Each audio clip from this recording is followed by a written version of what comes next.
Welcome back. My Joy-Cons are on the ground now. Yeah, that's staying in the video. Oh boy. Perfect way to start off a video. Welcome back, YouTube. Oh dear. Anyway, you know that brilliant diamond thing I've been doing as of late? Yeah, we're doing more of that. Because I need to do more grinding in that game if I want to complete this Professor Oak's challenge before 2025. So, let's get into it. You, and that should just be it. Oh, right, switch my display over.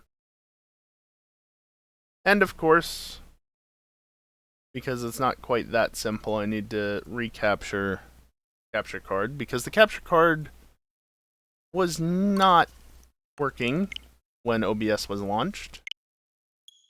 And if it's not working when OBS was launched, if it's not active or plugged in or anything, OBS is just like, yeah, I don't know what that is. So you have to tell it to basically say that, hey, this is here, please capture it. Like, oh yeah, I recognize that. Yeah, sure, I can throw that up on the screen. Why not? Be nice if you could do it automatically, but whatever.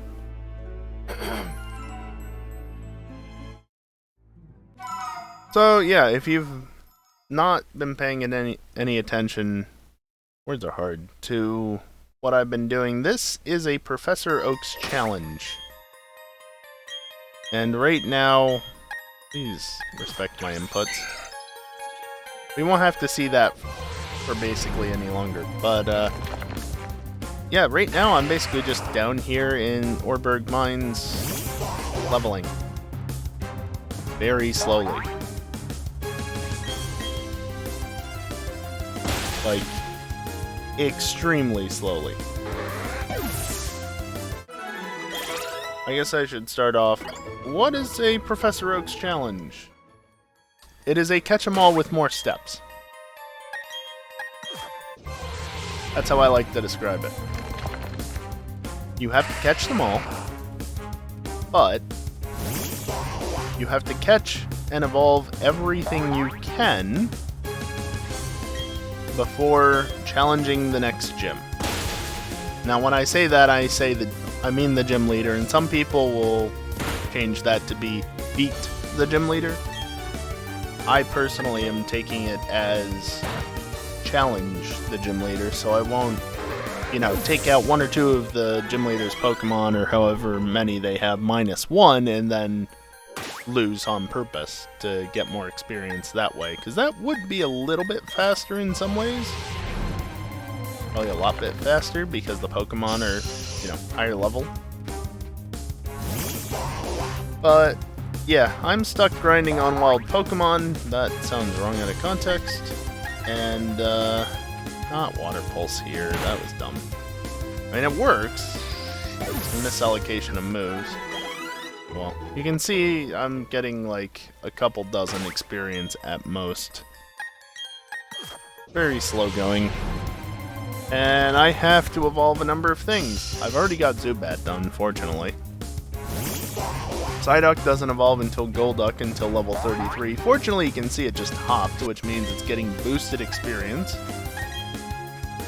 Which is very nice. Also, that's 2 Zubats in a row. That doesn't usually happen. I've also gotten Rosalia. I can't get Roserade yet, but I still have Rosalia on the team for Sweet Sun. Let's see, what else have I already gotten? Kricketot is evolved into Kricketune. Yeah, that's basically it. Everything in the party I still need to evolve. And then in the PC, I've got Magikarp, Geodude, and I think Abra, and that's it? There might be something more, let me see. Yeah, because Machop's in the party, so that should be it. So yeah, this is just my life right now in this game.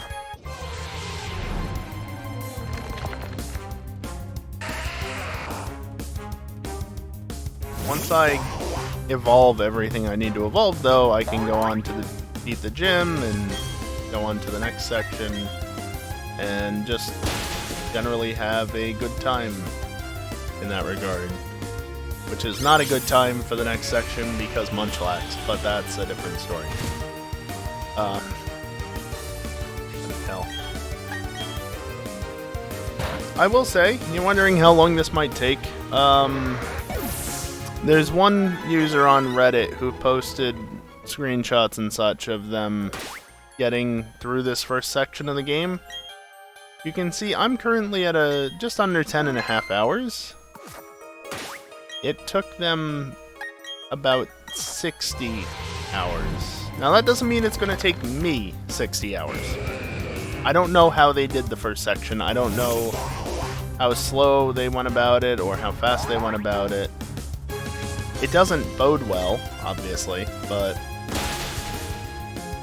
yeah, I may be about a sixth of the way through this section. Possibly. Hopefully not. I really do not want it to take that long. I think getting Rosalia, even though it takes a slot away from the party, I do think that that will help immensely in terms of getting stuff done faster. Because you can see how much more effectively I can get into battle.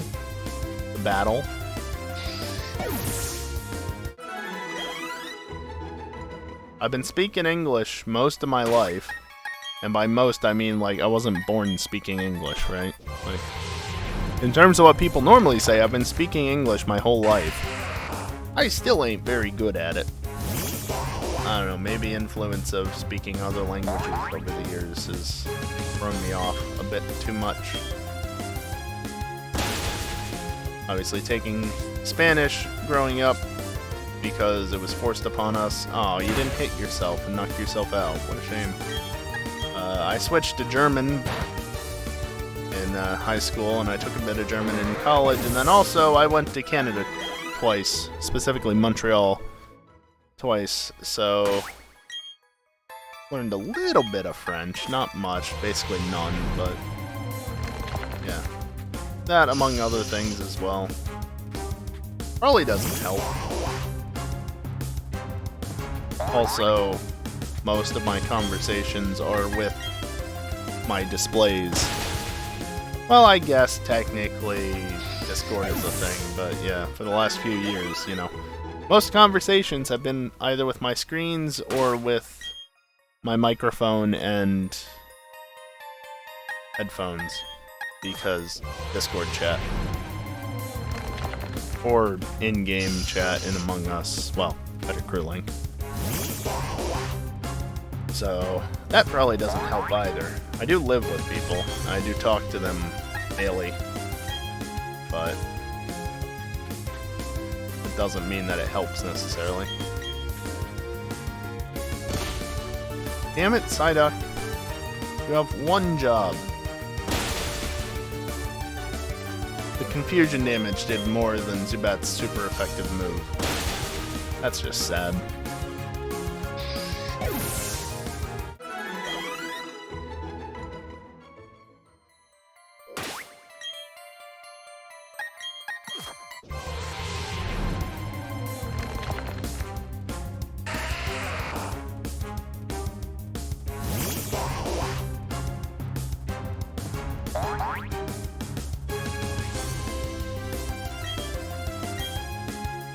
But yeah, this is literally just all this is. It's just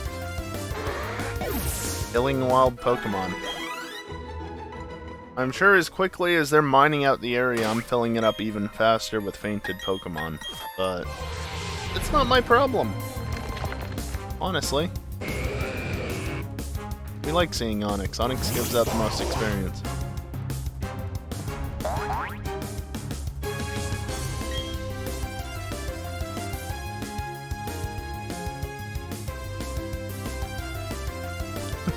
Kiosk. Yeah, no, I'm not in Kanto or Johto anymore. I'm in Sinnoh, which is many, many, many distances north of those two regions. assuming that Poke Japan is anything like actual Japan.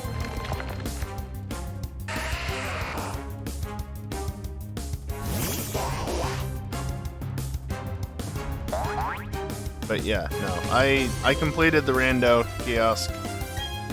There was a shit ton of bullshit in the last half bit. Is it Pokemon? It's all the same. I mean, you're not the only one that might think that way, purposefully or not. But yeah, no, Red had 3 legendaries? 4? 3? I think it was 3. And he started off with a Moltres. He started off with a Moltres that had Bone Club and Agility. And I was 20 levels lower.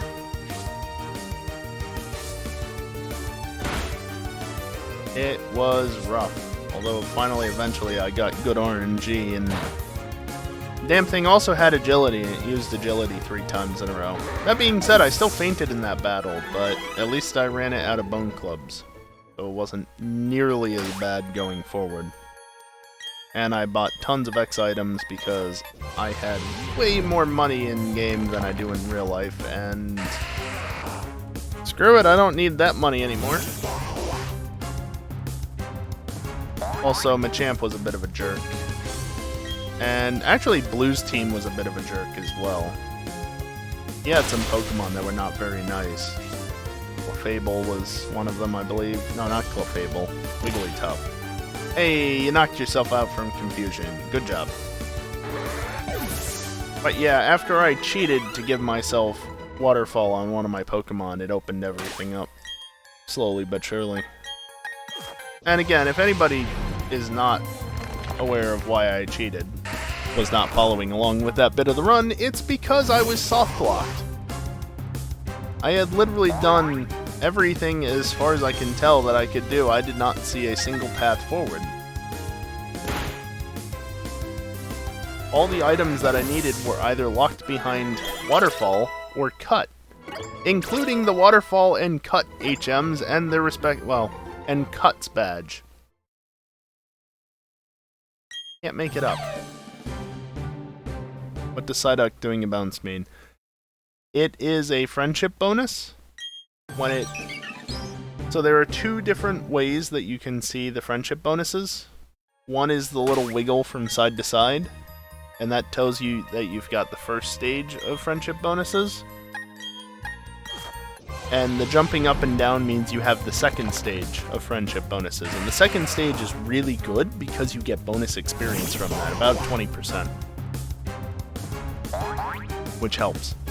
Especially on a Pokemon like Psyduck, which can't get the bonus from being unevolved. Because it's just always unevolved. Until it evolves. And there's no way in hell that I would ever not evolve it once I have the chance to, because that's another level's worth of experience. Nice to flinch. Yeah, that's another level's worth of experience I have to waste time getting. And it takes too long as it is.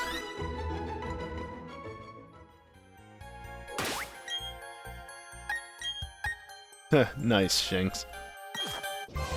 Shinx has to evolve in 2 levels, so not 28, but 29, because at 30 it evolves into Luxray. Excuse me, into Luxray. Fortunately, I should free up 2 slots in my party when Shinx evolves. No. I'm misremembering, because Shinx and Starly, as I'm sure you just noticed, are pretty much in lockstep in terms of experience gain, which is really nice. Except Starly doesn't evolve until level 34 into Staraptor. So I have to let it evolve at level 33 into Staravia so that it can become Staraptor at 34. I actually have to keep an eye on that to make sure that I don't negate the... Really, I missed... That's like the 3rd time! It's 90% accurate. I don't think 3 times in 15 is 90%. That's more like 80%.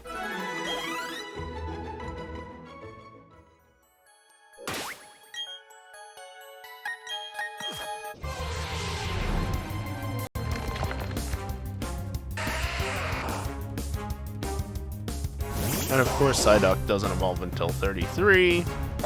Machop is level 28, and it doesn't get the boosted experience gains from being unevolved either, because I can't get Machamp. I technically could, it would require trading, and we're not trading. Leech Seed, keep old moves. Turtwig does not need to evolve yet.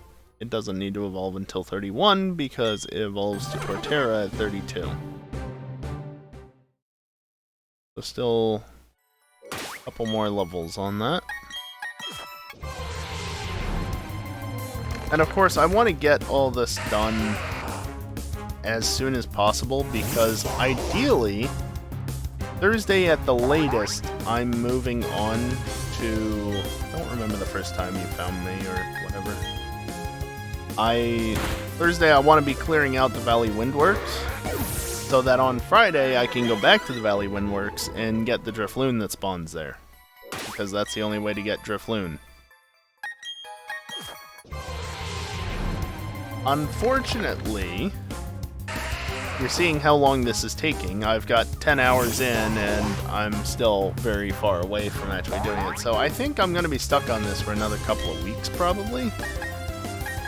Which isn't the end of the world. Ideally, I would be, you know, clearing things out sooner, but I can't afford to spend all day doing this, as nice as it would be. And obviously, even if I could automate it, I would not want to because shinies are a thing. Although, I've already gotten a shiny, so I doubt that I'm going to see another anytime soon. Yes, one of those showed up gold. It was actually when I did it last Thursday, I think. Yeah, it just gold. It was just gold. Nice crit.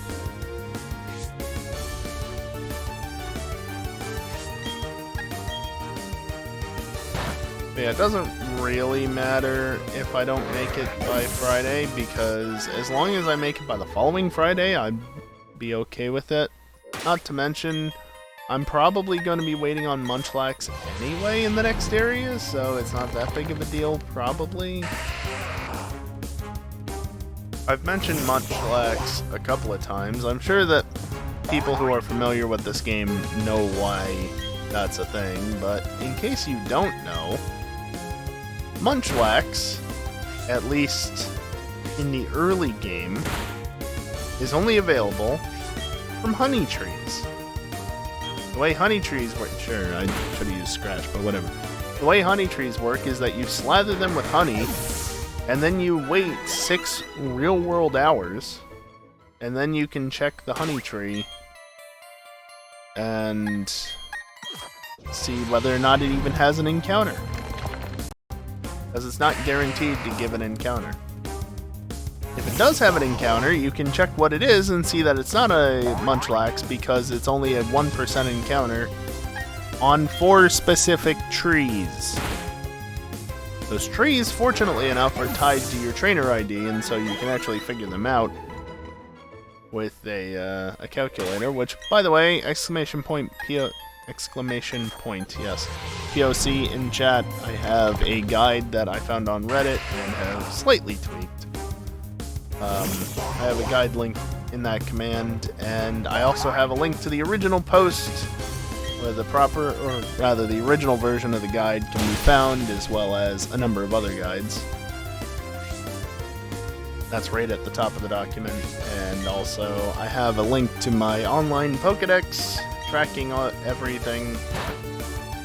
But within that guide there is a lot of info, but also a link to the Munchlax calculator.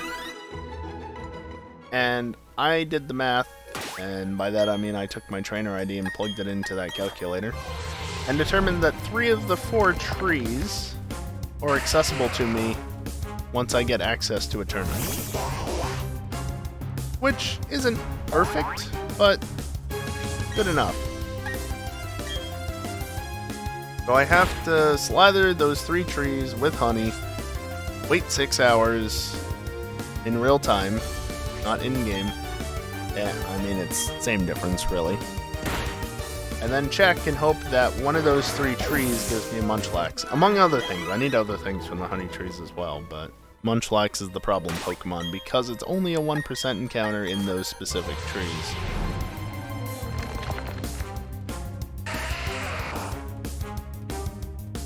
So, yeah, Munchlax is a problem. And I'll likely be waiting on it for a while.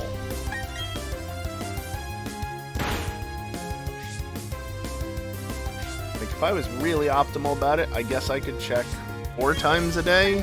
So that would slowly drift to the point where eventually it would probably only be 3 times a day for at least 1 day. But I'm only planning on checking 3 times a day.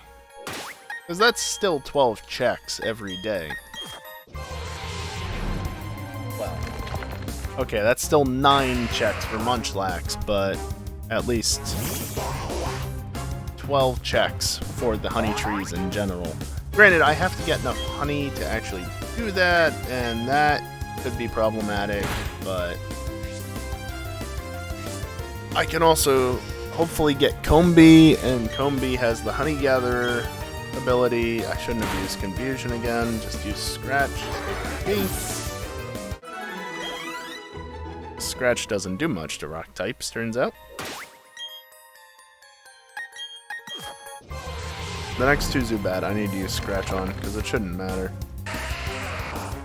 But, yeah, Honey Gatherer gives you honey occasionally, just at random, and also pickup squad of probably Patrices, which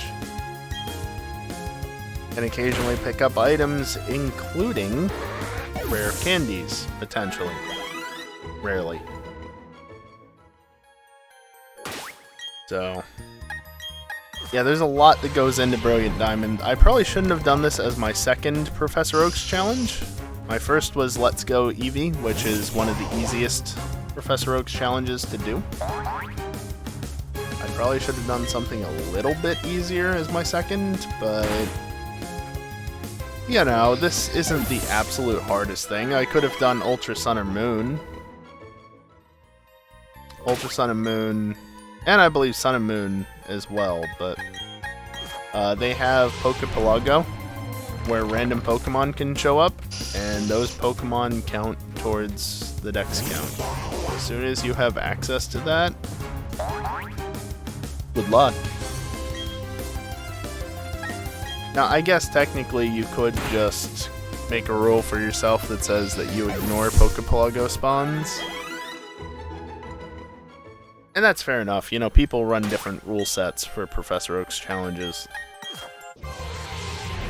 Like I said earlier, you know, some people will battle the gym leader but not defeat them, just to gain a little bit more experience a little bit faster. I'm choosing not to do that. It takes much longer this way, sure, but it feels a little bit more legitimate in the sense that I'm not cheesing a mechanic to get experience faster, right? Like, also, you lose money by losing battles, and I prefer not to lose money.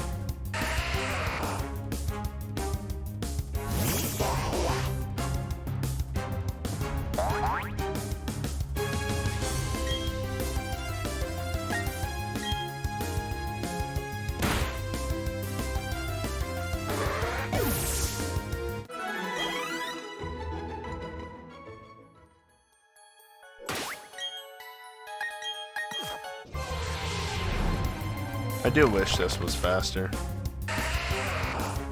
but it's not. At least I've gotten the friendship evolutions for this section done.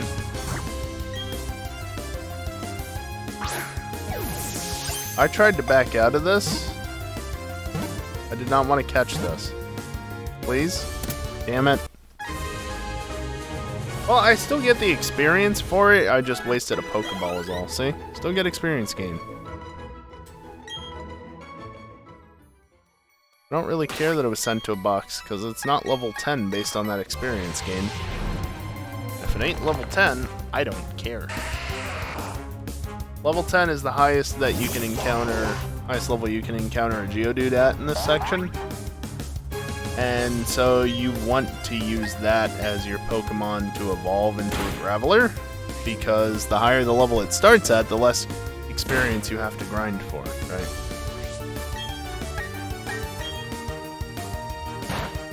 Fairly simple, that. Yeah.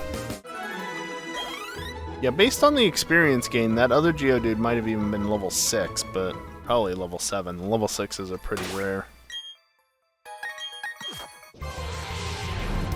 At least Sweet Scent makes this much faster than just running back and forth constantly.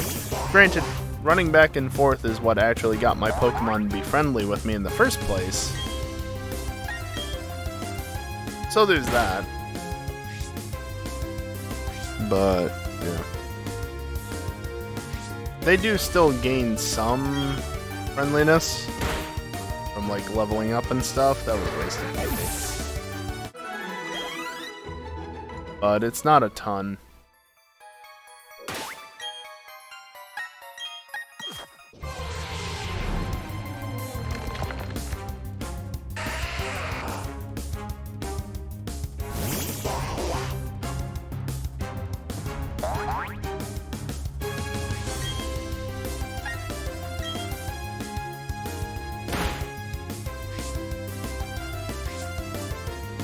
So many sturdy Geodude. Make it better when they just faint.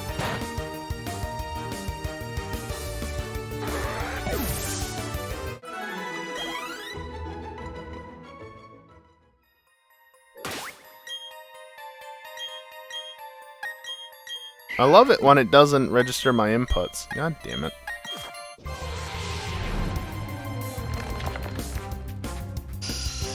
Hey look, a Zubat.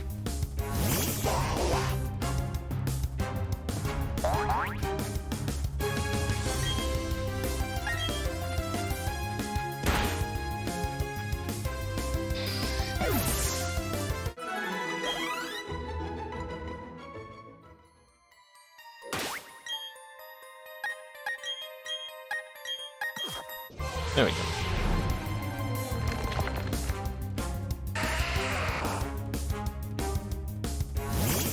Just to mention this at random, the 31 days of streams as part of my 3-year affiliate anniversary has passed, and my 3-year affiliate anniversary celebration stream was yesterday, and technically the day before as well. The only reason I'm streaming today is because I have a thing going on during this month of streams to extend the number of days that I stream, and it's been extended 2 days thus far. And you can still extend the day if you want to. I would really prefer you not, but it's still a possibility. See, top right. It's not cheap, but it's there if anybody wants to do it. It does have to be in one tip tier thing, or one group of gift subs.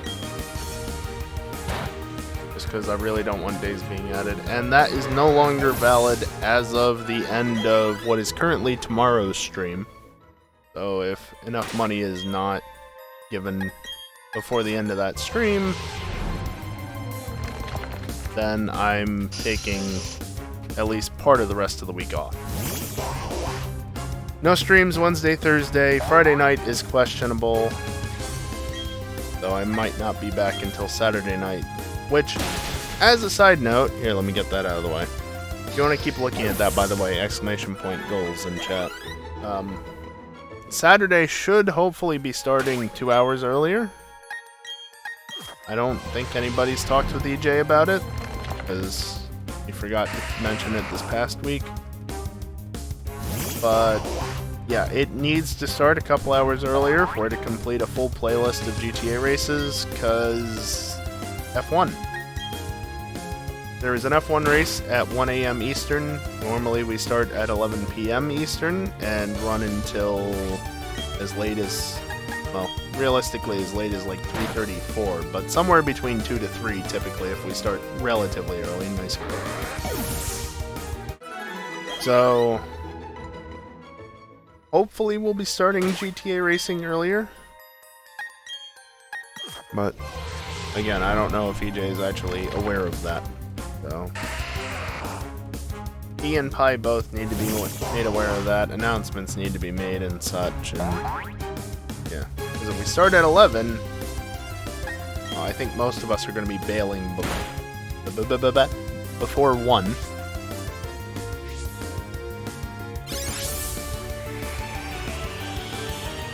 Again, all times Eastern. So yeah.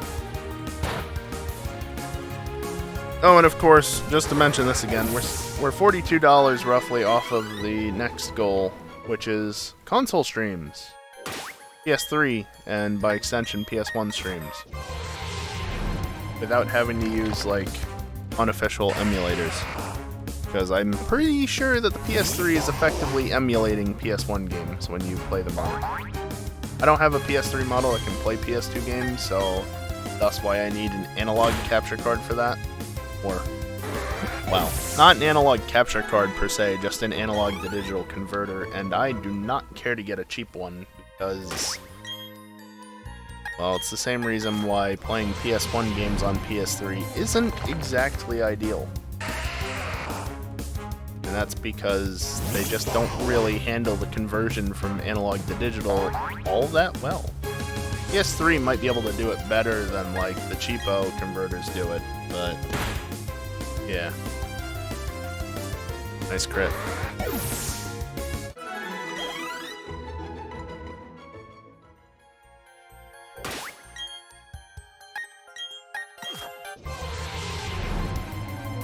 Of course, if anybody wants to make it so that we hit all of those goals, that'd be nice. There's no face cam goal anymore, because that was removed.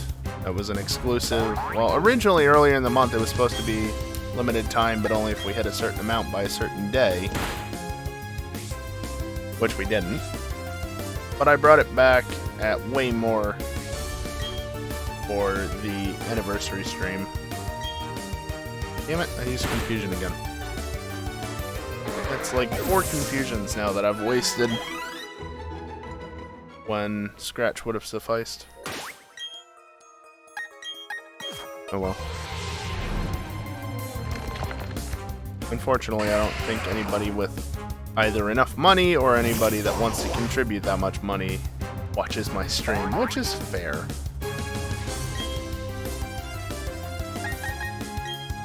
Unfortunate for me, most of all, but I don't blame people for not wanting to contribute.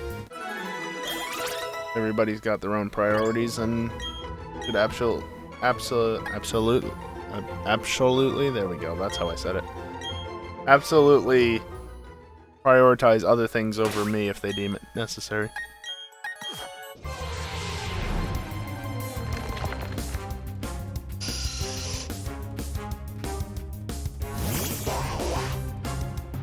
Take care of yourself first and foremost.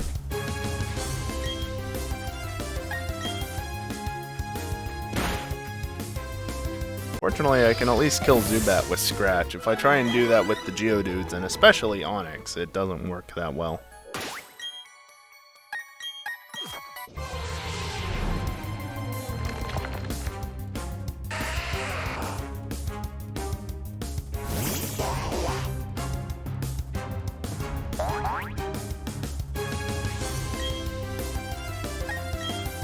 How bad is it on a level 7 Geodude? Yeah, 3 hits it. Unless it crits. Damn. If it did crit, though, it probably would have taken it out. Probably.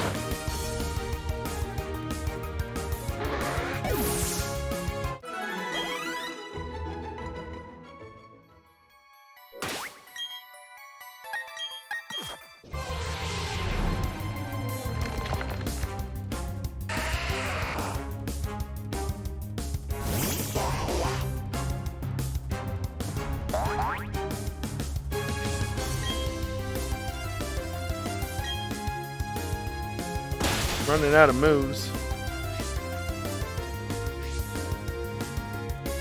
Which is fine, I've still got other Pokemon that I can throw out and take care of things with.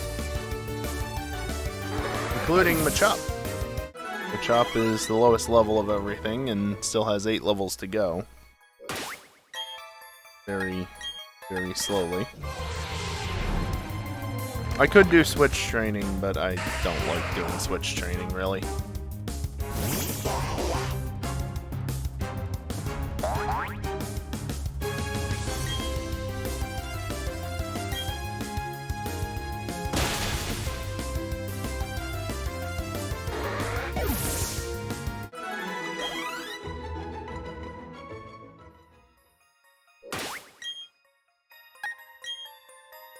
Actually, just remind me, what's your moveset?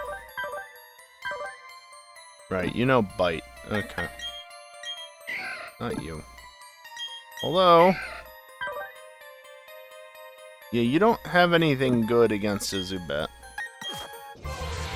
Rosalia can technically do some grinding as well, but Rosalia doesn't need experience. It's literally only on the team for Sweet's Hunt. Otherwise it'd be gone.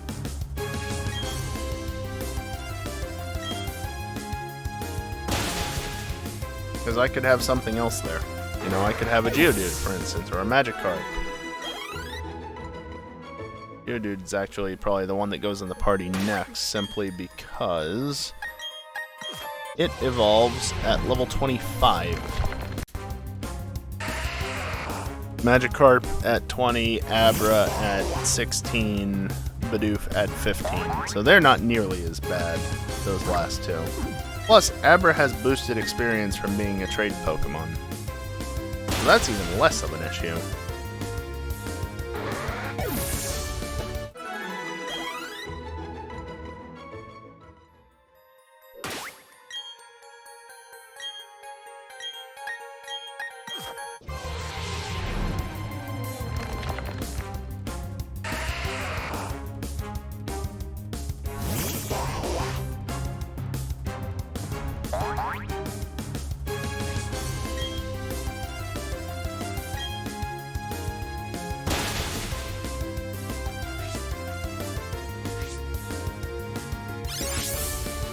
Do-do-do.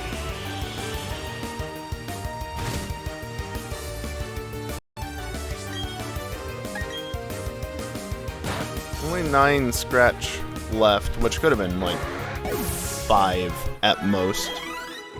Had I used scratch when I should have instead of confusion, but whatever. Get you in there for the time being. And then once you run out, I can put Machop in.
I got nothing to say at the moment, thus the silence. Apologies if that bothers anybody, but if you've been around here enough, you know that that's just how it is sometimes. And to be fair, there's nothing wrong with a bit of radio silence on a stream. You can be quiet. You don't have to talk constantly. You're looking at Onyx for the first time in forever. A little bit of not talking from the broadcaster is perfectly fine. You don't have to fill the air constantly, as long as there's something else going on. If I was to switch to the AFK screen and shut up, that'd be a different story. But active gameplay with a little bit of lack of chatting at times? Nothing wrong with that. Maybe how much I do it is a problem, but to be fair, I'm either still recovering from being sick or dealing with seasonal allergies, and it's increased the amount that I cough by a lot. So I'm dealing with that occasionally, including right now. Got a tickle in the back of my throat that's building up, and soon I'll have to mute so that I can cough. I don't have to mute, but it's much nicer that way for you guys, so I always try and mute when possible. Yeah, not great, but it is what it is. I'm just happy to have seemingly not gotten COVID, because it was very possible that I could have gotten COVID, but all signs point to me not getting it. And as far as I know, I haven't gotten it yet, so the longer I can keep that up, the better. That being said, I've been fully vaccinated and shit because I'm not an idiot, but that doesn't mean I want to get it regardless.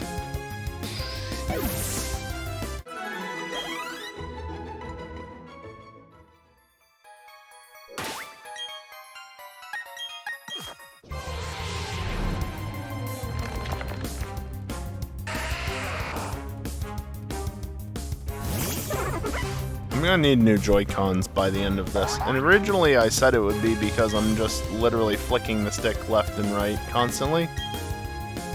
Now at this point, the reason why I'm going to need new Joy-Cons is because I'm mashing A, ZR, and ZL constantly, and occasionally B, just to try and advance text faster. Damn it, I gave a down input.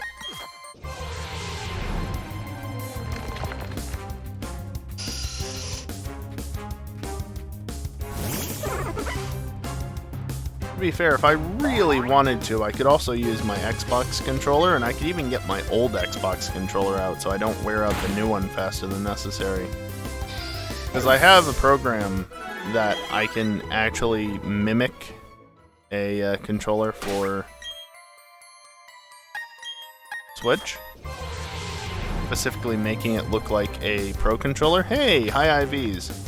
I haven't seen that in quite a while. Yeah, when the character shows up like that with the close-up, that means that the Pokémon you're facing has high IVs. I think like 3 perfect IVs.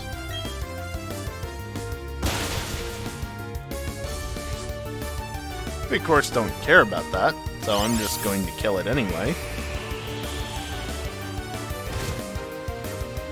Well, a neat little fact.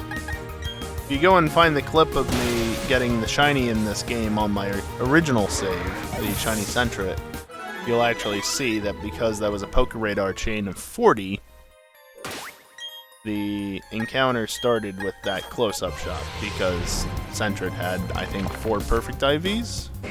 At least 3. And yes, I got a shiny Centret. And I have a shiny Ferret. Because, you know, why not get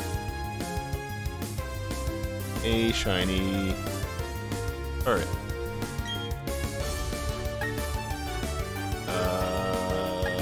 Yeah. Granted, the shiny Ferret emote... Actually, is it? It might be from BDSP. I think it is. I'd have to check my sources, but I think it is. Will it though, bot? I mean, give it a little bit longer. What the hell happened there? It boosted speed and it outsped me? Yes. Okay. Let's see. Go over there so I can actually see you. Where would this be? Under here? No, not under there. Under here.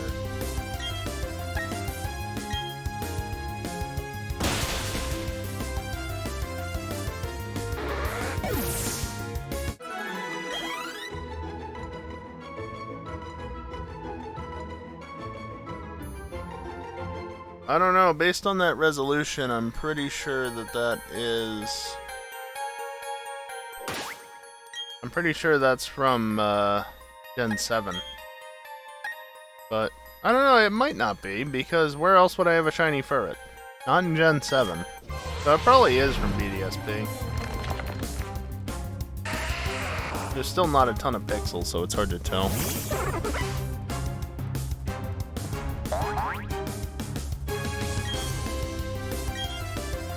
Oh, okay, apparently I'm biting the Geodude.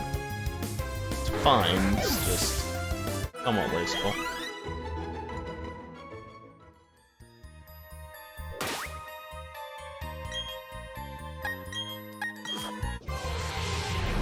I think the Lurk emote came from BDSP, Lurk. Not, like, exactly from it, but I used... Yeah.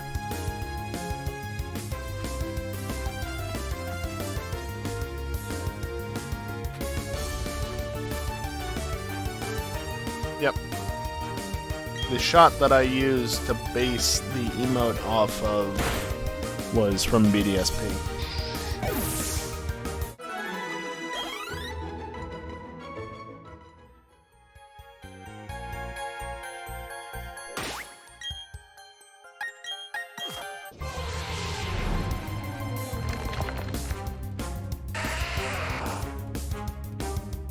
Also, look at my wide open buttholes if you're in chat. You're on YouTube, don't worry about it. I say on YouTube, not because I'm streaming this live to YouTube, but because I upload these to YouTube and they go live eventually, so.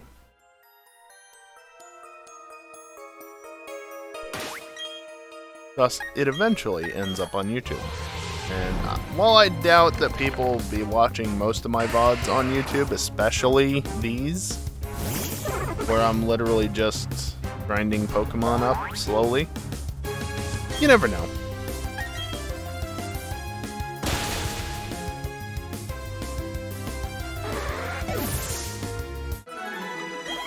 I also noticed I got a Twitch recap for February, apparently, on my own channel. So that's interesting. I don't know why you ever get a recap for your own channel, especially when it's the exact same style as any other streamer that you'd watch, which, you know, doesn't make any sense, but it's a thing. I'd guess that it happens because I have my iPad up as a delayed stream preview. Maybe if I use the dashboard like they probably expect you to, it would be different, but I prefer my iPad because, you know, 20-second mobile delay or whatever. I prefer having that delay because then I can, if something happens, I might be able to catch it in an instant replay style on my iPad.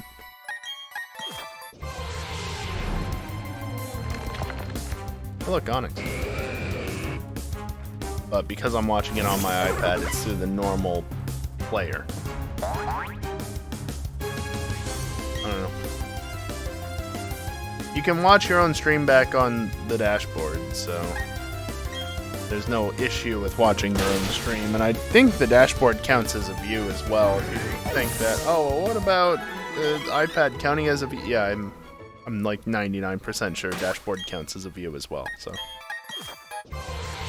doesn't make a difference. Zubit.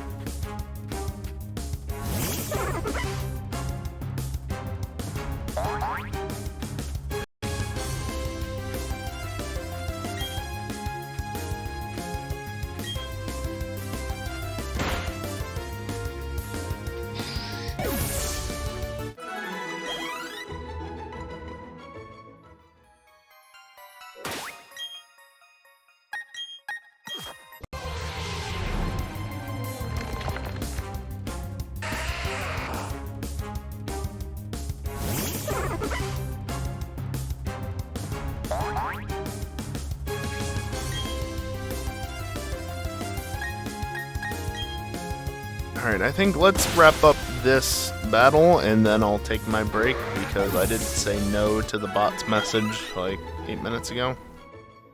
Whatever. Let's actually take that break. It's gonna only be the second break I've taken tonight. But that's okay. So, yeah, I am going to take a short break, 3 to 5 minutes, somewhere around there. Stand up, stretch, and do all that good stuff. And I suggest you consider doing so as well, because I'm going to run some ads. It's the only time during the stream that I run ads, and it disables pre-rolls for the next hour, and blah blah blah blah blah. You know the drill if you've been here long enough. But, yeah. BRB.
Hi, I'm back. And, yeah, just gonna throw this up again because, you know, I have an obligation to continue showing it because I just should. I don't know. It's beneficial to me if I show it because otherwise I might not get any or as many tips and subs and stuff. Or it might not change a single damn thing. It's hard to know. But, yeah, I don't know. I made the image. Please look at it. I put effort into it. So please admire the effort that I put into it. And maybe help out if you can afford to and haven't done so already. Or maybe even if you have done so already. Or don't. That's also fine. Whatever floats your boat. Speaking of boats, about this lake. I don't think there are any boats in this lake. It's a nice lake. If you're wondering what game this is from, it's from The Witness. Excellent puzzle game. If you're not good with puzzles and stuff, I would not necessarily go to it, but it's a good game. Very good game. I enjoy playing it every now and again. And I thought that it made for a good AFK screen. Am I wrong? I don't think anybody said that it's bad, so. Anyway, shall we get back to the Pokemons? I think we shall. No, I do not want to start the system update. Leave me alone.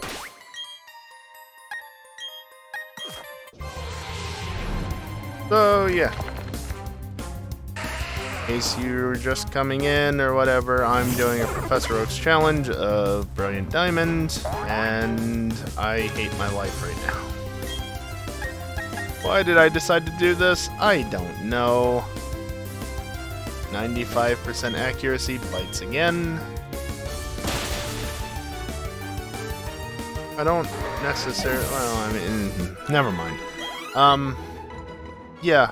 If you're already subscribed or considering subscribing, you should consider a multi-month sub as the bot. Seriously though, if you're going to subscribe and you're going to stay subscribed, i.e. not with Prime, consider multi-month subs.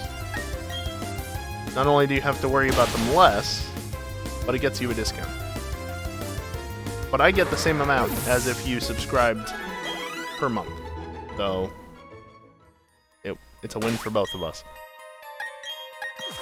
No, but, this is a glorified catch-em-all with more steps, and I have to resort to grinding in an area with Pokemon that are level 10 or lower, and some Pokemon, like Turtwig, need to get up to level 30 plus. Turtwig needs to get to 32, Starly needs to hit 34, Shinx 30, Machop is 28, Psyduck is 33, and Rosalia is already good to go. But it knows Sweet Scent. That's why it's still in the party, because have you seen how much faster it makes this?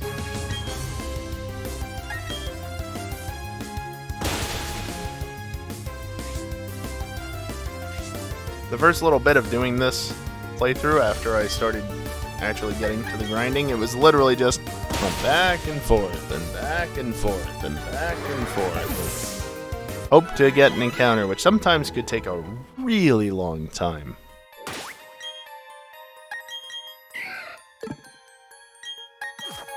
Sweet Scent is very quick if I don't mess up the menuing. And I would have Rosalia at the top of the Pokemon list, but in order for that to be a thing that I do, it would need to be fainted, which I could do. It would take a while to get it fainted, because I have to use wild Pokemon, and you know, there's a bunch of rock types here, and the occasional Zubat. And they're all much lower level than Rosalia. So I just leave it alive and at the bottom of the party. I guess I'm using Bite this time. It does the job, I guess. Really meant to be saved for Zubat. The Zubat are seemingly so few and far between that it doesn't really matter. But yeah, Rosalia is literally just here to make my life a little bit easier, even if it's actually wasting time and potentially making it take longer in the long run. It should be worth it. Because if nothing else, it makes me feel like this is going faster because I don't have to spend nearly as much time outside of battles. And of course I have battle animations turned off just to make this take as little time as necessary. Onyx.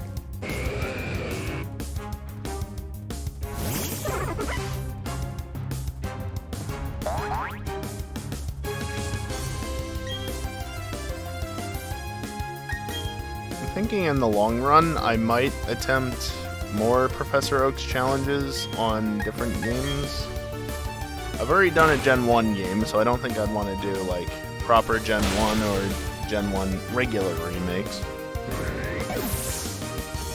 But this being Gen 4, I've still got Gens 2, 3, 5, 6, 7, 8, and 9 if I really wanted to. That being said, some of them, like Gens 5, 7, and 9, I'm not so sure about that. Plus, Gen 8 has the DLCs if you want to include them, which I think most people don't tend to.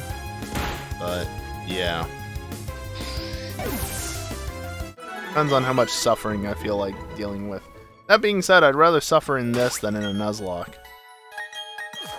This is a bit more suffering than I'd like to deal with, admittedly, but I did not particularly enjoy the 2 Nuzlocks I did last year, so I have no interest in returning to that style of gameplay. Might be more interesting for the viewers, but why would I bother streaming something if I don't enjoy it, right? That being said, I just did a 27-hour stream yesterday and the day before, and did I enjoy that? To a point. I was ready for it to be over, though, by the time that there was a few hours left. I actually do kind of want to talk about that. Like, I'm sure some people would be like, but you played games all day, right? Like, what? Why would you not enjoy that? And I was playing games that I wanted to play as well, so... The problem is... I took a sleep break, right? I took a break to sleep. I was not there for the full time, but... I cannot stay up 27 hours, and that was always the plan, is not to be around for the entire time. But when I woke up, I woke up, got out of bed, and I came over to my computer and sat down and started talking to the stream and did actually this for the first hour or so. Then I took a little break to go have lunch and, all that stuff. And then I came back and played games for a number of hours. And eventually I took a break for dinner. And then I came back and I played games for a bunch of hours. Until finally the clock hit midnight and I was like, yeah, no, later, I'm out. 27 hours done, see ya. Legitimately, I started wrapping up with like 5 minutes left on the clock, so that when the bot said that it had been 27 hours, since like the start of the time period, not just the start of the stream, I just, yeah, no, see ya, I'm gone. Because I was done. I'd spent all day at my computer, but I was doing it streaming. And yeah, sure, playing games is fun, but when you have to stream said games, it's a completely different story. It's like right now, I'm having to keep an eye on chat, make sure that if anybody's talking, I respond to them, or just, keep an eye out for any potential spam or any other things. I actually just got a whisper spam today, or yesterday, or sometime. sometime in the last 48 hours. And disciplinary action has already been taken on them. Disciplinary action? I don't know. Twitch already did something about it. I did report it because it was clearly spam. So, good job, Twitch. But, like, I'm having to keep an eye on chat, having to keep an eye on OBS, I'm having to think about what I'm going to do, have to worry about commentary, you know, I have to worry about all this. Plus, always in the back of my mind, like, is my computer going to blue screen at any point? Because it's only blue screened once while streaming in the last couple of months, but it's still blue screened once while streaming. So... and it had just blue screened twice in the last few days, which is not ideal. But it usually only happens when I'm uploading to YouTube. I think that one that happened while I was streaming was the only exception to that. So, got that in the back of my mind, like, am I gonna have to deal with a BSOD at any point? You know, a whole bunch of other stuff that just is like, well, I am playing a game, yes, but I also have all this other shit I have to worry about, and, you know, thinking about that, plus other real-life stuff that's like, well, I could be spending time on that, but instead I'm streaming for the entire day. I get no time to myself, I'm just behind the microphone except when I'm eating and sleeping. That's why you typically only see me doing like 3 to 4 hour streams, except for Saturday nights. It's part of why I haven't committed to doing more time, especially because the money just isn't here for me. If the money was here, then that'd be a different story, but thus far it ain't. So it's hard to justify putting myself behind a microphone constantly when I could be doing other stuff that I either want to do instead or need to do. Like, for example, I'm actually behind on the GTA highlights. The highlight that is going to go live this Friday, I'm a quarter of the way through it. Through making it, that is. I've typically, in recent times, been good about getting those highlights done before the following GTA racing. The problem is, if you don't know, about 2 weeks ago, I got sick.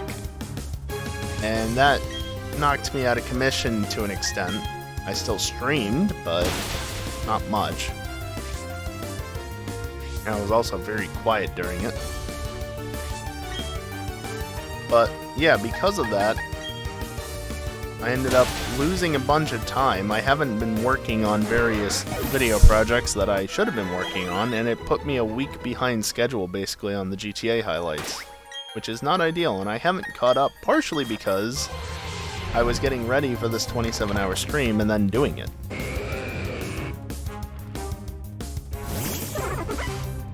Now on top of getting caught up with GTA highlights for, well, release this week, and then also next week, I have to worry about uploading all the VODs from yesterday, which I haven't done yet because I kind of needed to do other stuff and I didn't need my computer blue screening on me. So, you know, it just, there's so much shit that you have to worry about. At least the way that I do things. There's a lot of shit. And so having to spend that much time streaming is like...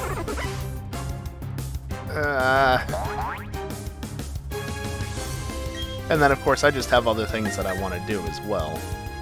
That plays into it.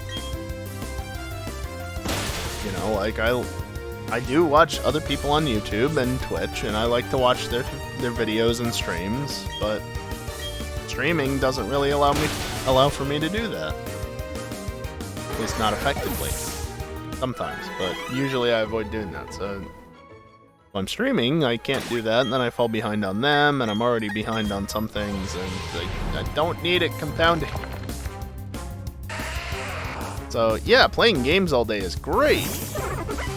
Until you realize that I'm stuck doing it, and I can't do anything else, basically, while I'm doing it, and I've got all this other shit that I have to deal with as well, and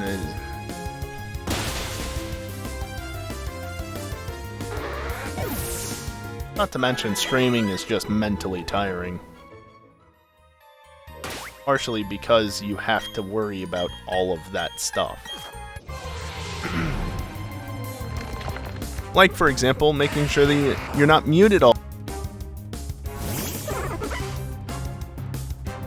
Yeah, you know how many times I've been muted recently? Or better yet, I've been unmuted when I thought I was muted because... I don't know.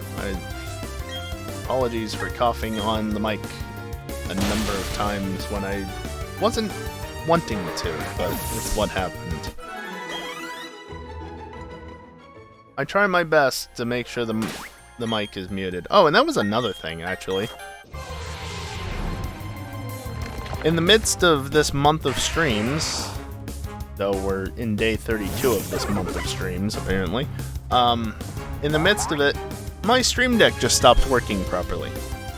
Some things would work properly, other things would not work at all, and then some things would, like, allow you to turn them on, but not back off. So I had to update the Stream Deck software. And of course, they introduced a new icon set with that update, with, as far as I'm aware, no way to revert it, and it looks awful in my opinion. I hate the new style. I much prefer the older one. So I had to deal with that. But also, apparently in the update, how microphones are handled in multi-action buttons, they basically all defaulted to toggle mute. So if I muted myself during a break and then I pressed the button that I do to run an ad break, it ensures that my mic is muted, except actually it toggles it so it turns it back on. So I had to fix that, because I was not aware of that. So that first stream after I updated, it's like, why is my microphone unmuted when I go on break? I know I muted it. Oh, that's why. Plus other similar issues that arose from updating things, and this is why I don't update. I'm still on OBS 28, 29 is out at this point. And it actually has some nice features to it, but I'm still on OBS 28. You know why? Because it works. It's stable. And it doesn't, well, okay, it crashed yesterday, but to be fair, it had been running for like 21 hours straight. At least 21 hours straight. Actively streaming and recording for much of that time. And I asked it to change scene collections, because I have my Pokémon scenes for the most part, aside from Switch titles, offloaded to a different scene collection because there's so much going on with those scene collections. You know, I have all the fancy badge UIs and whatnot in the overlay, so you always know how many badges I have and what's in my party. I mean, I remember to update it, even if you can't see it on screen. Because that's a lot of assets to have loaded, I don't have that loaded most of the time. Well, I went to switch to it after 21 hours, and oops, straight to desktop. I got the stream back within 25 seconds, and it would have been faster if it wasn't for the fact that, oh, you know what, I should switch scene collections before I go live again, just to be safe. That being said, I switched scene collections like 2 hours ago, and it was fine.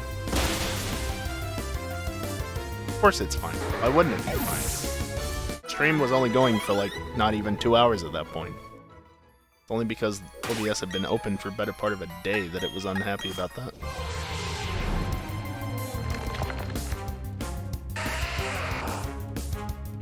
But yeah, I don't know. TLDR, you'd think that streaming all day would be fun because you're just playing video games, but in reality there's a lot more going on that makes it not as fun sometimes. And in my case, there's just crap that's been building up because of being sick that doesn't help either.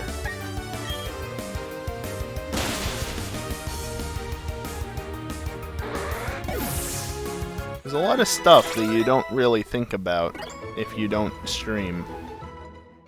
It's easy to overlook, and that's fair, you know? Like, if you don't have the experience, it's understandable, but a lot of shit that you gotta deal with. And I don't even have it the worst, you know? I'm not dealing with a chat full of thousands of viewers, for instance, or even hundreds. My chat's fairly calm most of the time. It could be so much worse. Especially considering I don't have any moderators. Well, okay, technically I do, but none of them show up anymore. And most of them are moderators simply because that was back before VIPs existed. So they just all got swords because it was easier to identify them that way. Plus they could help if need be, but that was rarely the case. I guess ARPABot, yes, is technically a moderator, but ARPABot's also a bot. So its function set is dictated by me, and what it does is dictated by me. So at the end of the day, it's all me.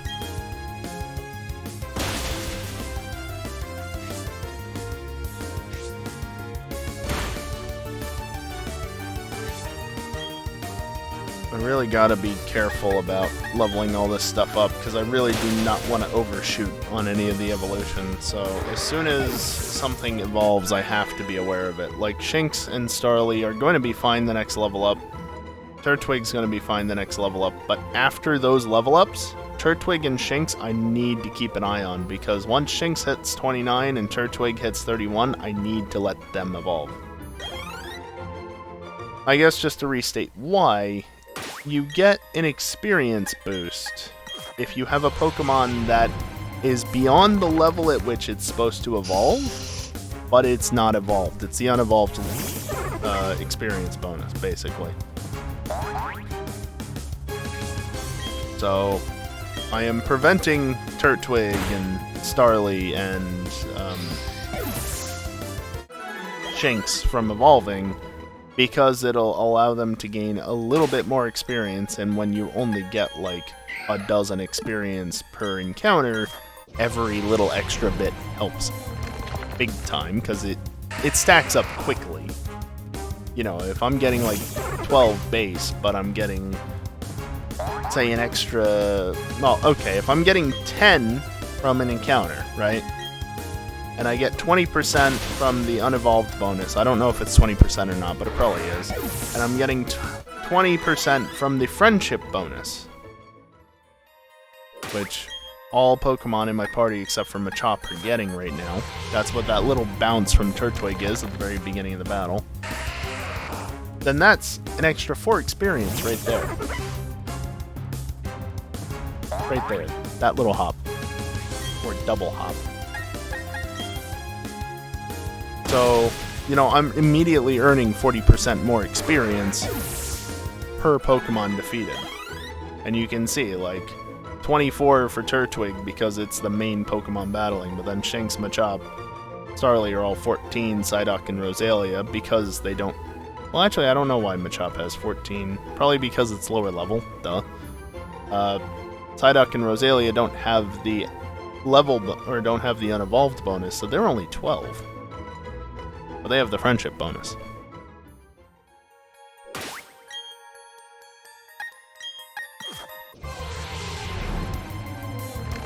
So yeah, I don't have to, but I don't let them evolve specifically because it makes my life easier. Now later on, it'll be a lot easier for me because as long as I keep an eye on the levels, I can literally just get Everstones from the Grand Underground and then put them on Pokemon that I don't want to evolve until they hit the level of which I want them to start evolving, and then just take the Everstones off. So that's an option. That's assuming that Everstones are in the Grand Underground item pool early on. I don't know what's in the pool versus what isn't. I can look it up, actually.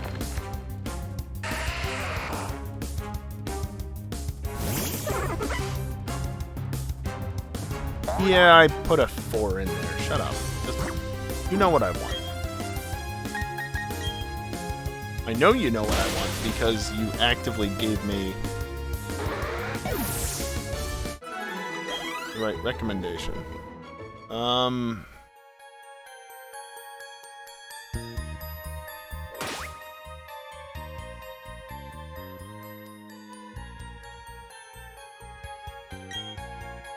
Okay.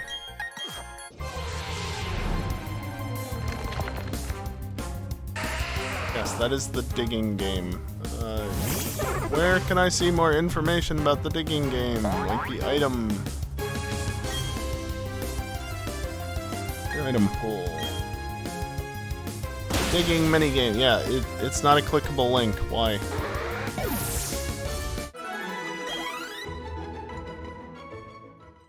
Okay, item appearance.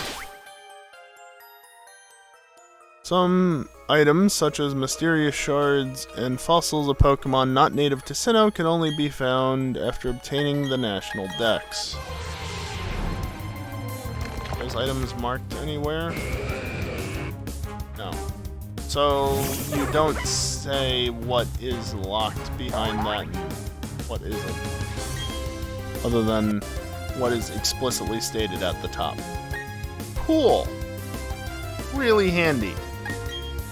Not.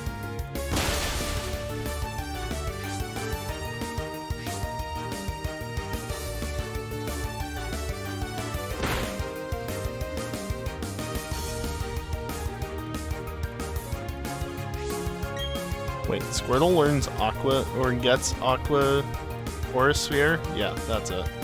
Kelly! How many emotes?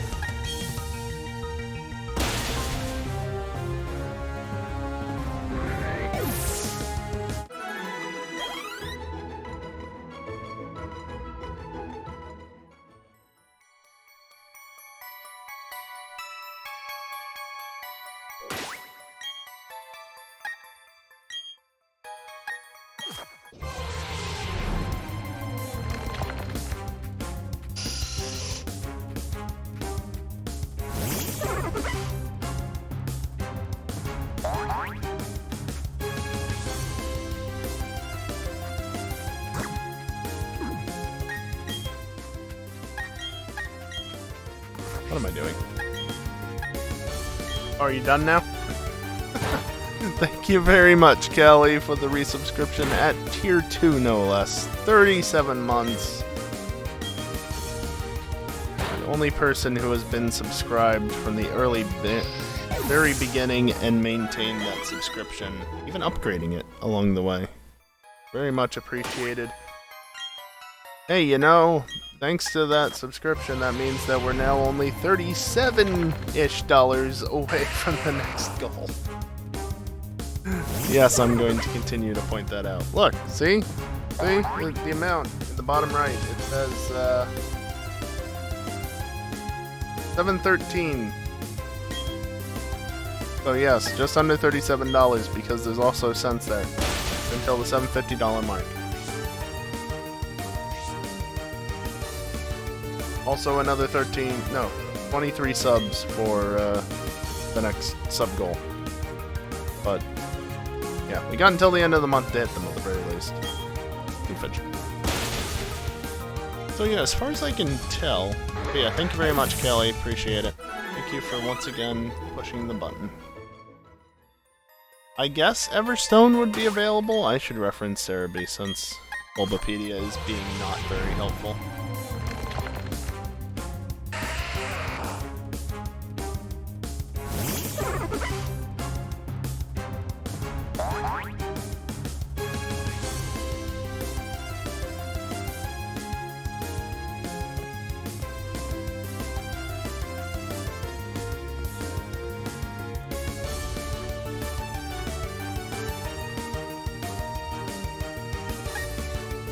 Okay, they have a list of items found in the underground, and it looks a little bit more thorough.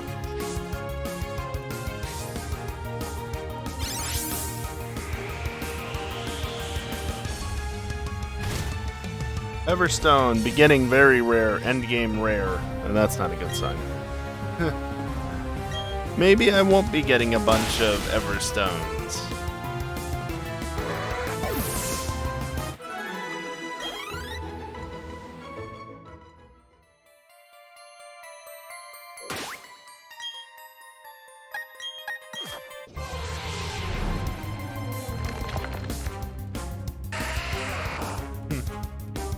Okay, well, thank you very much, Cerebi, for actually having useful info, as compared to Bulbapedia.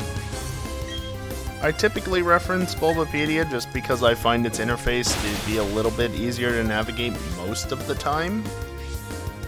But Cerebi usually comes through on having more detailed information by experience. Both are perfectly fine to use. There's nothing wrong with using one over the other. It's down to personal preference more than anything else. But, like I just said, sometimes one site has something that the other doesn't. Whether it's a bit more detail or just information in general. They both suck. Well, that's a fair way to look at it.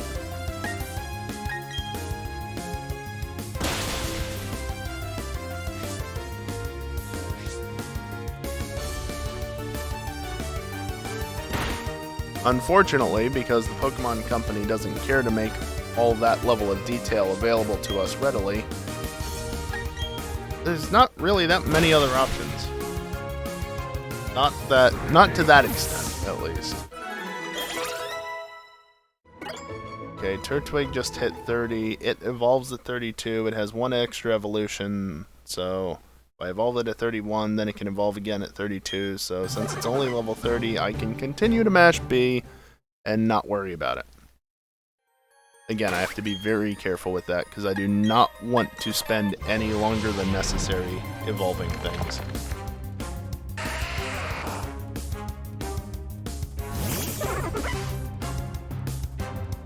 The sooner I can get Pokemon switched out of my party, the better.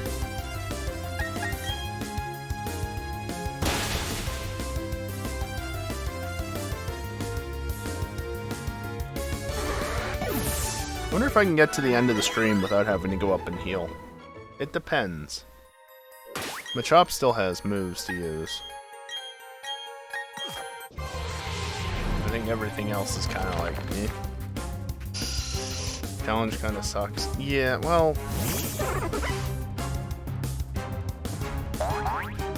This challenge, it does kind of suck. The fact that you have to spend this much time grinding for so little experience definitely sucks. It does get better in the long run, but yeah, this is not the best game for it. That being said, I'd much rather do this than Nuzlocke. I just don't have fun playing Nuzlocke, so.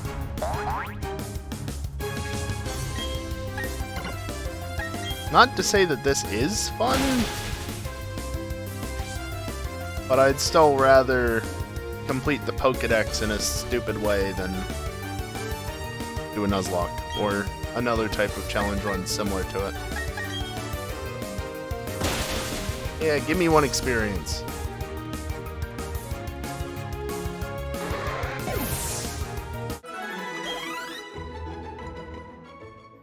Oh, you know how I said not too long ago that we need 23 subs to hit that 50 sub point, or 50 sub goal, not 50 sub points. Yeah, make that 24. Somebody's sub elapsed, and it's now down to 26. Challenge is in the willingness to torture yourself. At least I'm not being like that one YouTuber who did all shinies.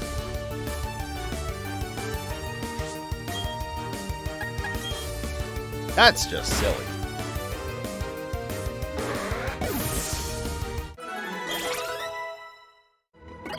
Like I said, personally, I don't mind this a ton. I'd still rather be done with this area and be able to move on, especially since Friday I could get Drifloon. But to each their own, I say. That's also why I originally did this as a Pokédex playthrough. I just thought, you know what, maybe it'd be interesting to make it into a Professor Oak's challenge if we get the goals high enough. Yeah, probably shouldn't have done that. Probably shouldn't have done that.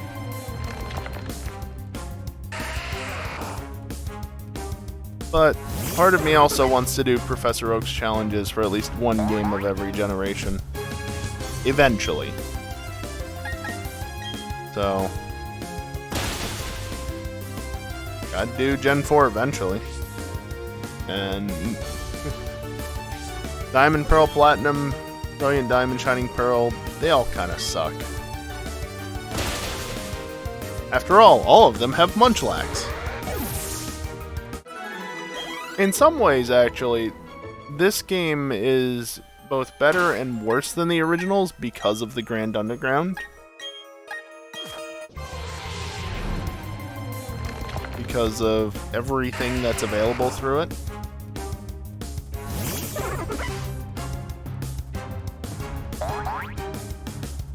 It's worse because you have more to catch. Especially sooner. But it's better because oftentimes you're actually down in the Grand Underground grinding there because that's where the higher level encounters are. Or the highest level encounters.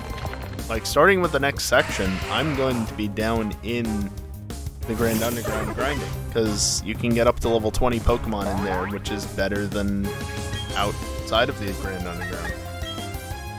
So, and the level cap only increases as you get more badges.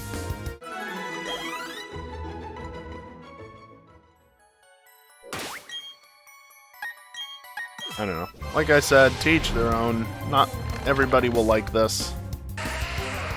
Some people prefer doing a Nuzlocke over a Professor Oak's challenge. Other people don't mind the tedium and might rather do Professor Oak's challenges. Some people might like to do both. Everybody's got their own personal preferences. I am preferring to do this. Even if I do wish I could move on to Valley Windworks sooner rather than later. After all, my Turtwig is level 30. And I've been here for like 12 hours at this point.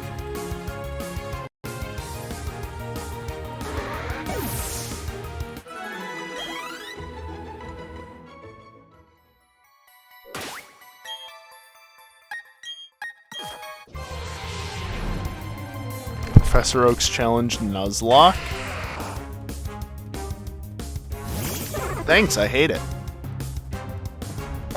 Actually, Callie, that...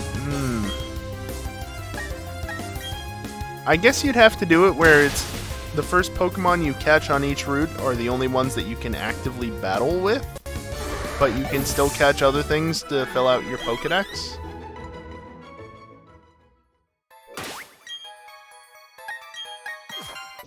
And if you knock out a Pokemon, you obviously can't use that anymore. Maybe you'd still be able to grind it up, or if you really wanted to be rough on yourself, anything that dies is dead and you have to go catch a new one, but you're not allowed to use it to battle. I don't know. I hate it. Personally, I hate it. Thank you, no thank you. Thanks, but no thanks. That's how that statement goes. Yeah, no, I'd rather just stick to a traditional POC. See, there are actually two ways that you could make this easier for Brilliant Diamond, Shining Pearl.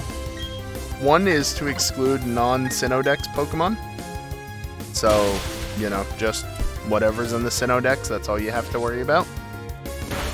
The other is to just catch Munchlax later on in the Grand Underground.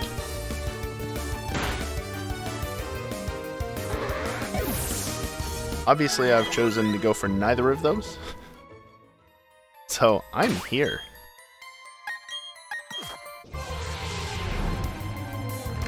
I mean, I'd be here no matter what, because these are all Sinnoh-Dex Pokemon and none of them are Munchlax, so this is just unavoidable.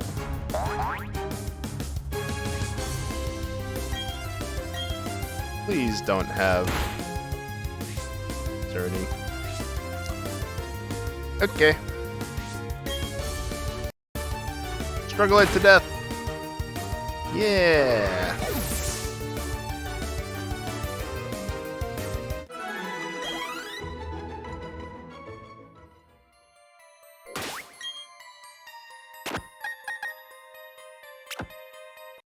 Let's see, Machop, you I want in front now.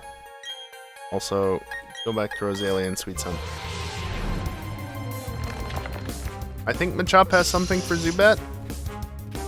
Think it learned something, right? I hope. Yeah, knockoff. I don't know why everything is learning dark moves to deal with Zubat, but that's like what everything is learned is a dark move. Bite, knockoff.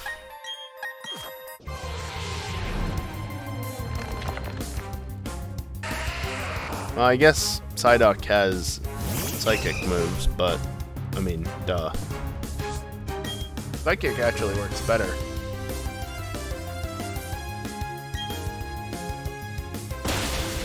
Since it's super effective.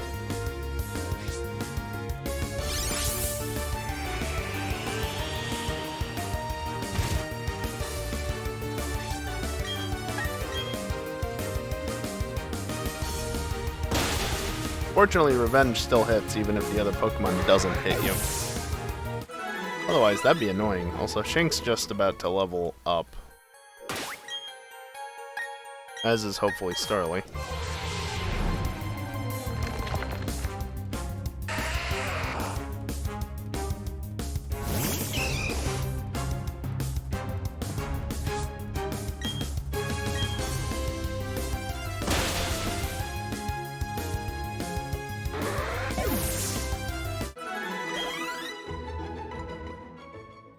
I'm clicking through that, but I'm actually not paying attention to Starly's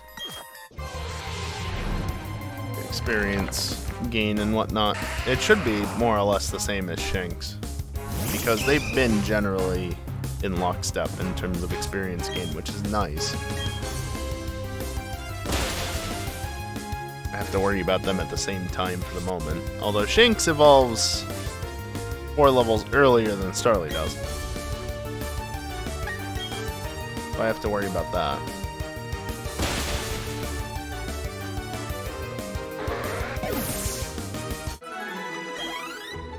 Once again, did not pay any attention to Starly's experience. Dear, it doesn't really matter. It's far off of evolving. Like, it's not going to hit 33 anytime soon. Versus Shinx will at least hit 29 after another level up. Not this next level up, though.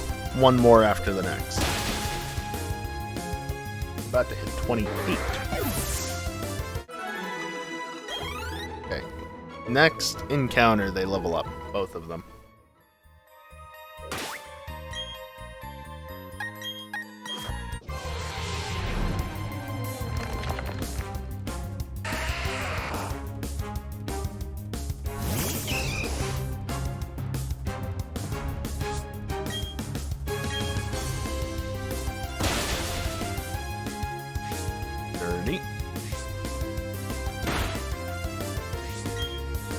What's the accuracy on everything?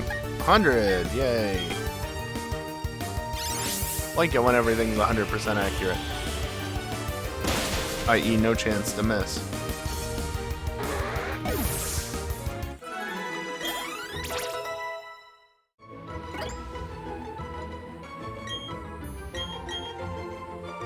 Oh, scary face. No. Okay, 28. 28, as I just said, is fine to let it not evolve. It evolves at 30. So 29 Deluxio, 30 Deluxe Ray, 28 stay as Shinx. This is the last time I'm canceling the evolution on Shinx. Again, you get more experience if your Pokemon is past the point at which it should evolve, but is not evolved. I think it's like 20% boost. So it is worth it to not let them evolve at this point. Because every little extra bit of experience helps. When you're only getting like a dozen experience per encounter.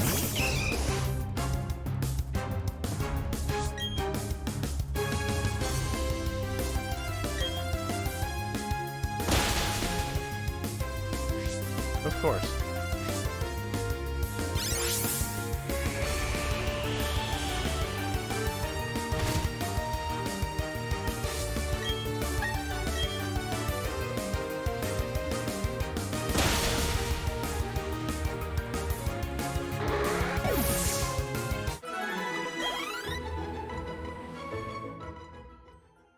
Getting a good amount of progress in today, at least. Considering it's very, very slow moving. Hopefully tomorrow I'll find the time to finish the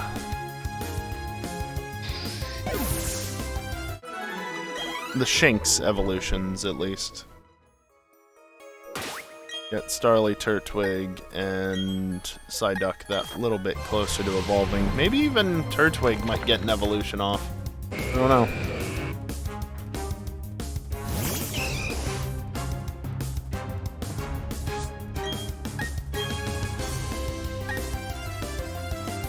Oh, low kick is the one I should be saving for Onyx, I guess. Eh, whatever. They died of whatever anyway. So it really doesn't matter.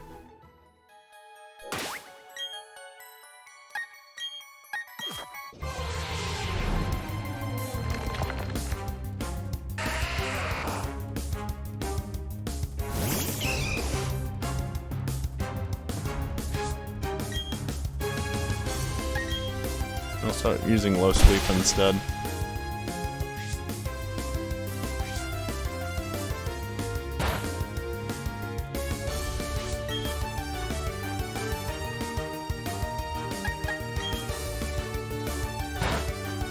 Then just use Revenge. Not very effective. Well, I just did twice the damage to you, which means I still did 1 HP. Now I'm just trying to get rid of the Revenge PP because I don't need it. And it works well for just clearing out the last HP because it's sturdy. Especially because it has low priority. So it goes last. I really don't want to be using that if I don't have to. You know?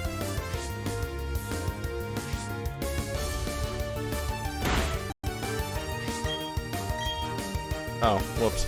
Well, I'll have to start doing that eventually, so who cares?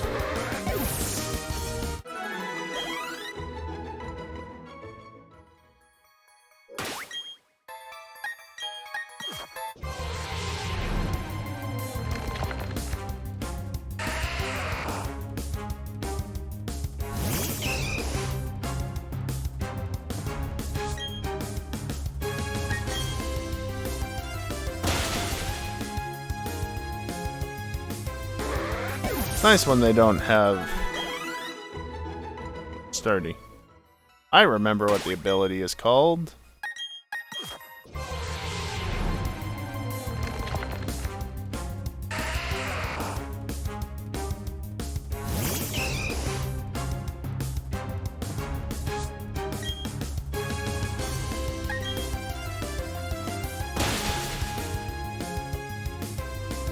Just think as well, once I get to the next section, there's a chance each day that I could get a lucky egg.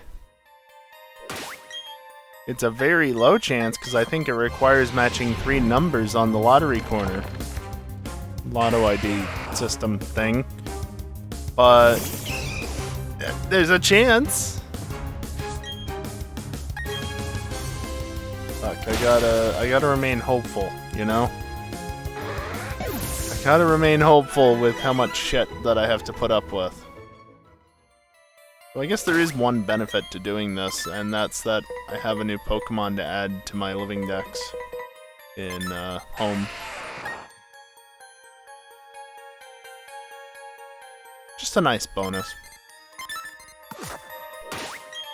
Oh, not the Pokédex.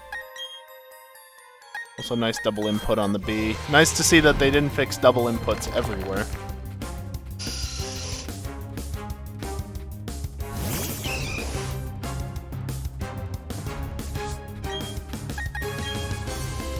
Yes, if you're wondering, I did genuinely run into a shiny down here while I was grinding. That happened last Thursday, I believe. Just running back and forth, got into encounter, and suddenly Golden Geodude. Not like that one. Like, yeah, okay, that's a shiny. Really? Why? Okay. Then the PC. I'm not going to train it up, I'm just going to leave it as a Geodude. Because I don't have any shiny Geodudes. Even from Pokemon Go. I have an Alolan shiny Geodude, but not a regular shiny Geodude. So I'm going to stick it into home in my shiny living dex. That I'm not actively trying to build out, mind you. I don't have one in home, I don't have one in...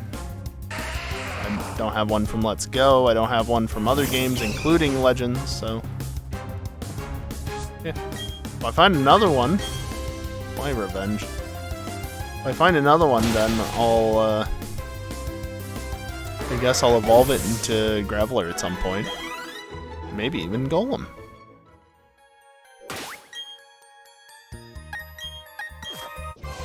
Or, you know, I could just go play Legends for a while and probably find one at random. That's also an option.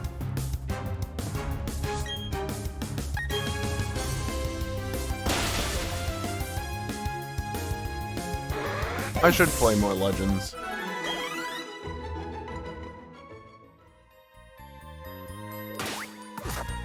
Legends is a good game.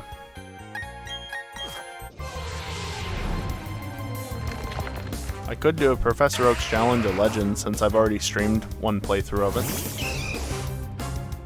And no, to be clear, I would not be completing the dex entries on everything. Not to full, at least. Maybe up to research level 10, but that's it. Completing it to full is something I haven't even done on most of the Pokemon in my main save. That's just... let me put it this way, I know of somebody who actively did that on their first playthrough, like they didn't leave Area 1 until they did every single research task on every single Pokemon they could get. They nearly hit rank 10. You know how you have ranks in that game? Yeah, they were like most of the way to rank 10 at that point. They still had to go to Area 2, the Myrlands, in order to get to rank 10, full star rank. But, yeah, it took a long time, and... yeah. No thanks.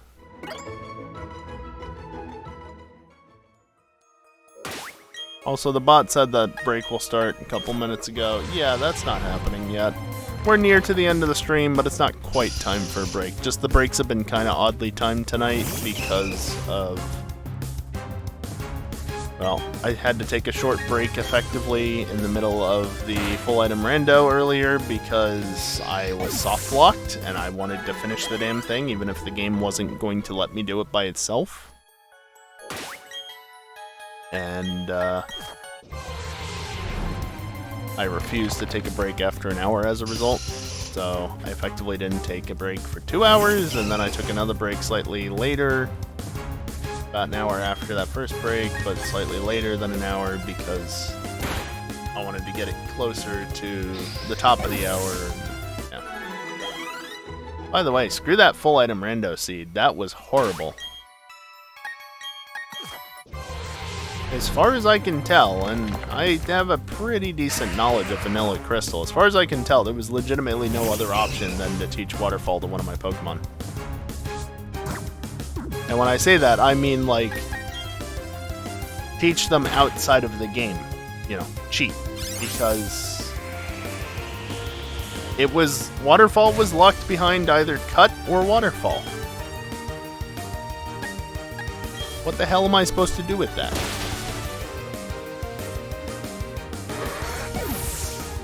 Not progress, obviously.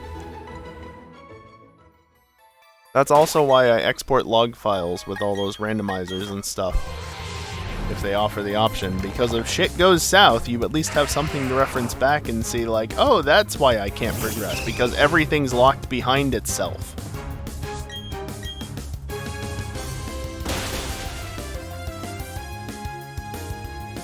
Seriously, like, I ended yesterday's stream with just having one check left to do, and it was the SS Aqua check. And I get through that check, and I think it was like a Mystic Water or something. It's like, what? How? I'm out of checks. I have nothing more I can do. Open the log, and oh yeah, everything's behind either cut or waterfall, including cut and waterfall. Oh, that was good. Best part was I started looking around like, yeah, no, can't go south of Fuchsia. Can't go through Diglett's tunnel. Diglett Cave, Diglett, whatever you want to call it.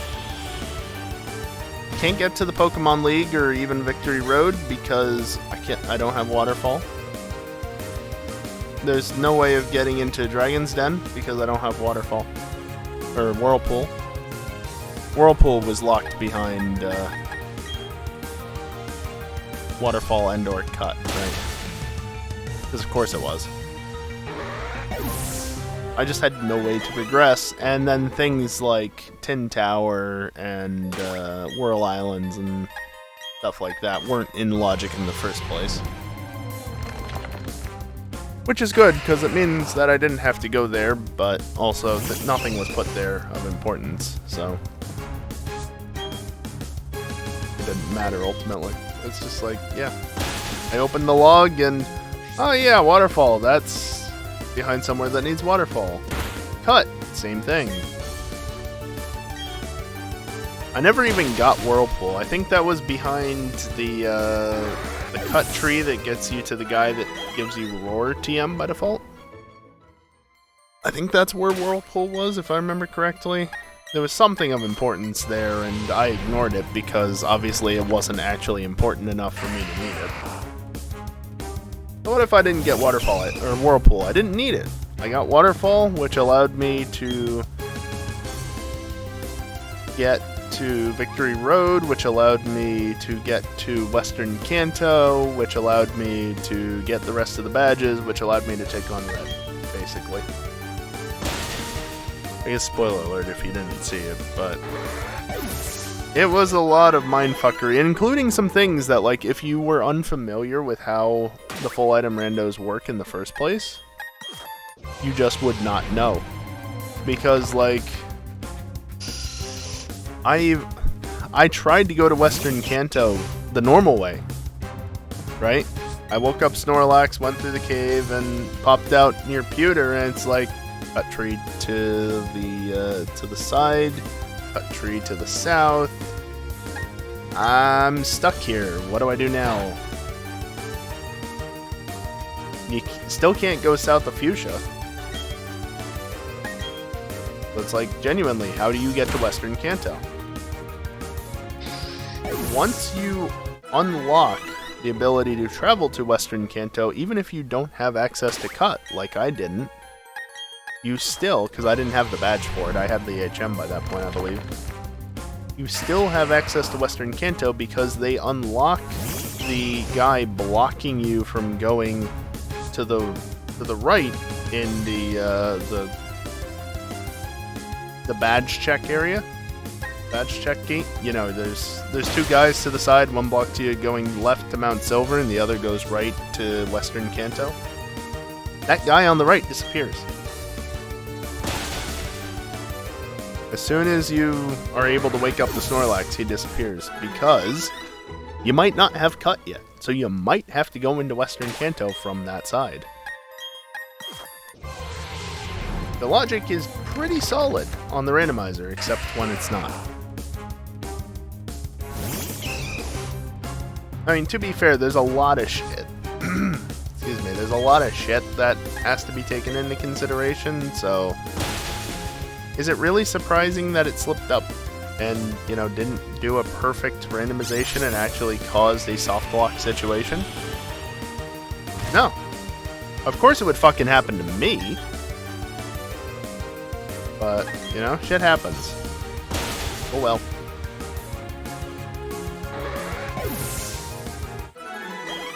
Can't be helped, I guess. Also, Machop has 69 HP. Nice.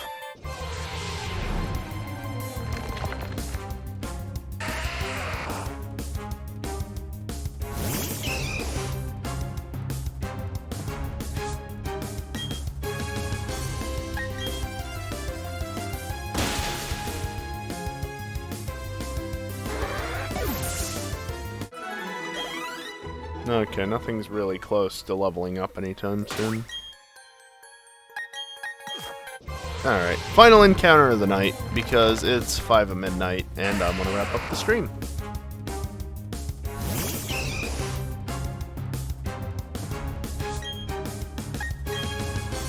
No sturdy. Damn.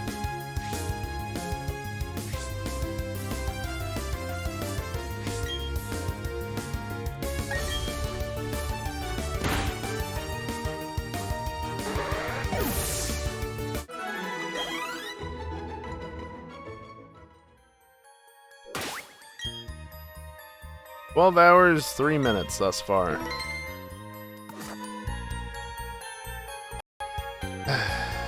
But I do have a shiny. So there's that.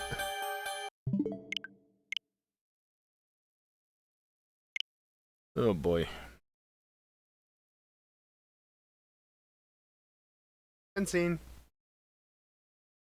I'm just going to throw this up on the screen real quick. Just as a reminder, we are about $37 away from the next goal and 24 subscribers away from the next sub goal, and those will still be open until the end of the month, either basically 11:59 p.m. on the 31st Eastern Daylight Savings Time, so, you know, my local time, or the end of the stream that occurs that night, because I don't know if I'm going to stream that night yet. I want a break.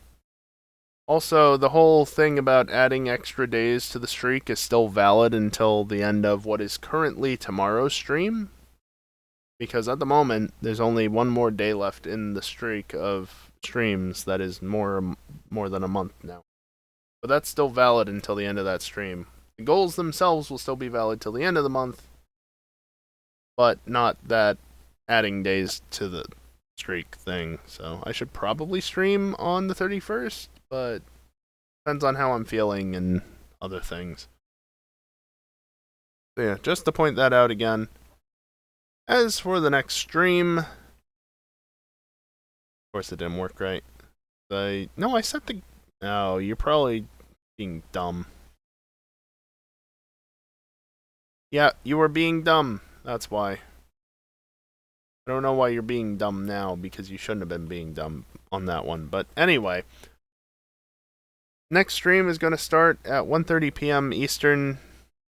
I'm not entirely sure what I'm going to do. I might just do FTL again. Just get a run in the afternoon. Probably on normal difficulty, not hard. In case you missed it, I did win my first hard difficulty run on Sunday. It was a ride, but I made it work.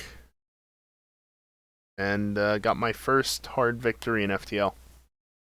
So that was cool. Granted, I haven't really tried for it in a while, so, you know, I'm not surprised that it's my first, but it's still.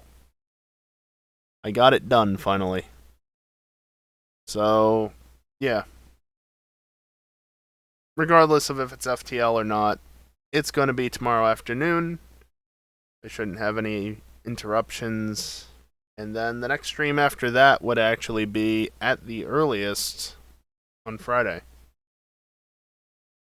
Because, fuck you guys, I'll have streamed 31 days in a row, including a stream that I was around for nearly, 13 and a half hours, so half of it, nearly straight, if not for lunch and dinner, being short breaks.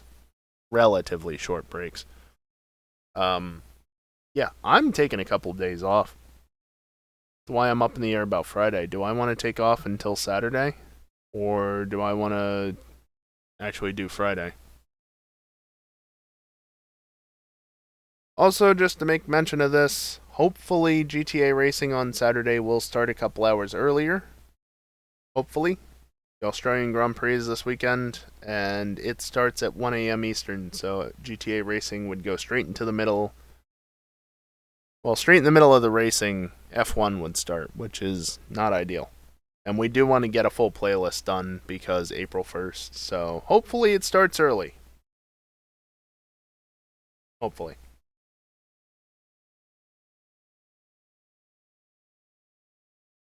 Anyway, Next stream tomorrow, like I said, I'm going to run some ads on the way out, as I usually do. If you don't want to watch them, that's fine. Just leave. There's nothing more in the stream. You know, it's the end of the stream. Stream's over. So, don't want to watch ads? Just leave. Go find somebody else to watch or something else to do or whatever. Anyway, that's going to do it for me tonight. Thank you everyone for watching, and hopefully I'll see you next time.